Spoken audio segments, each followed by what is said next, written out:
அட நம்ம மதுரை காலவாசலில் இப்படி ஒரு கிஃப்ட் ஷாப்பா? அட ஆமாங்க, இங்கே சாஃப்ட் டைஸ் வந்து அவ்வளோ கொட்டி கிடக்கு.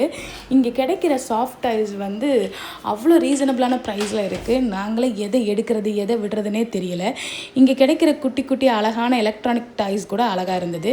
இங்கே கிட்ஸுக்கு வந்து bags, storage items, stationery items, school bags எல்லாமே இங்கே இருக்குது. நீங்கள் வாட்டர் கேனு, டிஃபன் பாக்ஸு எது வாங்குறதுனாலும் இது பெஸ்ட்டு ப்ளேஸு.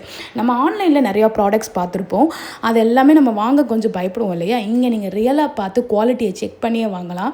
குவாலிட்டியும் செம்மையாக இருந்தது. ரீசனான ப்ரைஸில் தான் இருந்தது. இங்கே ஹோம் அப்ளையன்ஸ்லேருந்து கிச்சன் ஸ்டோரேஜ் ஐட்டம்ஸ்லேருந்து எல்லாமே நிறைய கொட்டி கிடக்கு. மொத்தத்தில் இது கிஃப்ட் ஷாப்பே கிடையாதுங்க, இது ஒரு கடல் தான். ஏன்னா நம்ம ஏரியாவில் இந்த மாதிரி ஒரு கடை இருக்குன்னு இவ்வளோ நாள் தெரியாமல் போச்சுங்க. இங்கே டெக்கரேஷன் ஐட்டம்ஸ் எல்லாம் நிறையவே இருந்தது. இது வந்து எந்த ஒரு ஸ்பான்சர் வீடியோவும் கிடையாது. இது எங்களோட ஓன் ஷாப்பிங் எக்ஸ்பீரியன்ஸ் மட்டும்தான். ஒரு நல்ல கடையை பார்த்துட்டோம், மக்களுக்கு சொல்லுவோமே அப்படின்றதுக்காக தான் இந்த வீடியோ. நீங்கள் குட்டி குட்டி கிஃப்ட்ஸ்லேருந்து பெரிய பெரிய கிஃப்ட் வரைக்கும் எல்லாமே இங்கே இருக்குது. இங்கே புத்தா ஸ்டாச்சு, கிருஷ்ணா ஸ்டாச்சுன்னு நிறையா இருக்குது. இந்த இடம் எங்கே இருக்குதுன்னு பார்த்தீங்கன்னா பிரேம விலாஸுக்கு அப்படியே ஆப்போசிட்டில் இருக்குது. நம்ம காலவாசல் அஞ்சப்பருக்கு பக்கத்து பிளேஸ் தான் இது. ஒன்ஸ் நீங்கள் ஃப்ரீயாக இருக்கும்போது போய் விசிட் பண்ணி பாருங்கள். இந்த கடை கண்டிப்பாக உங்களை சாட்டிஸ்ஃபை பண்ணும். அதுக்கு நான் கேரண்டி. ப்ராடக்ட் வாங்காமல் வெளியே வர மாட்டீங்க. ஸோ நாங்கள் வாங்க வேண்டிய கிஃப்ட்டை வாங்கிட்டு இங்கேருந்து கிளம்பிட்டோம்.